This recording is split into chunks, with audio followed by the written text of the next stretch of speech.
Bonjour.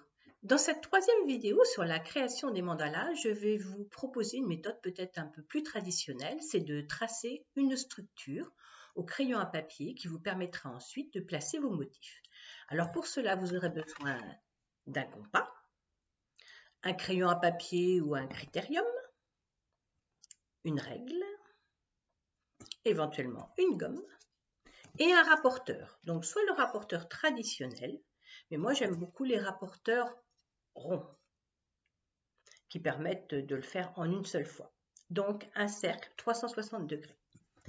Alors il m'arrive, avant de créer ma structure, de faire la périphérie. Lorsque j'ai envie d'une périphérie qui est par exemple un simple cercle, ou parfois une périphérie double, je trace avec un feutre noir fin ma périphérie en premier.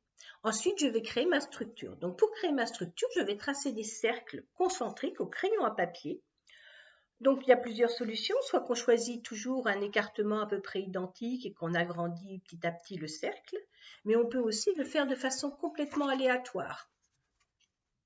Voici quelques exemples. En général, je fais les cercles au crayon à papier de façon complètement aléatoire. Et si, lorsque je dessine mes motifs, j'ai besoin de cercles supplémentaires, je les rajoute. Là, vous prenez le rapporteur. Alors, vous allez devoir séparer votre cercle en plusieurs portions. Donc, en sachant qu'un cercle complet fait 360 degrés, vous allez pouvoir, si vous le séparez par 12 par exemple, c'est 30 degrés à chaque fois.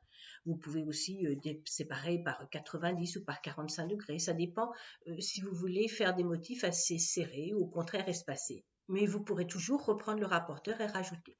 Donc, voilà mes cercles et mes rayons.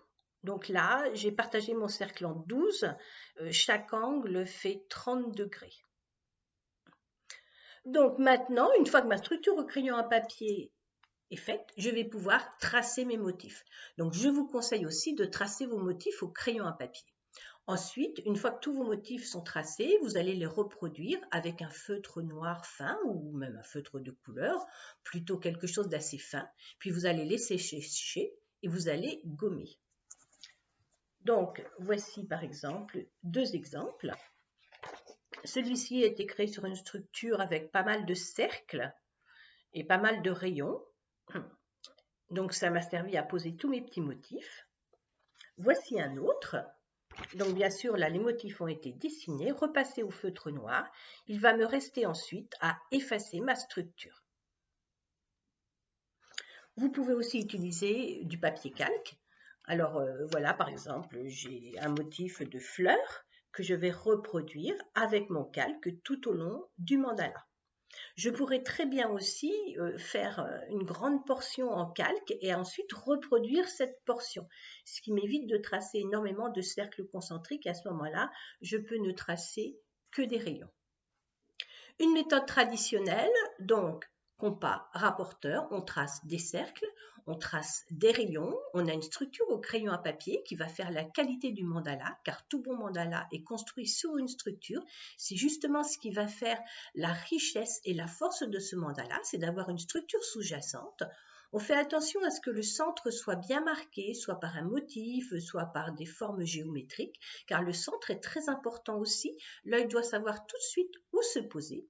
Puis ensuite, on trace ses dessins, ses motifs, ses graphismes, toujours au crayon papier.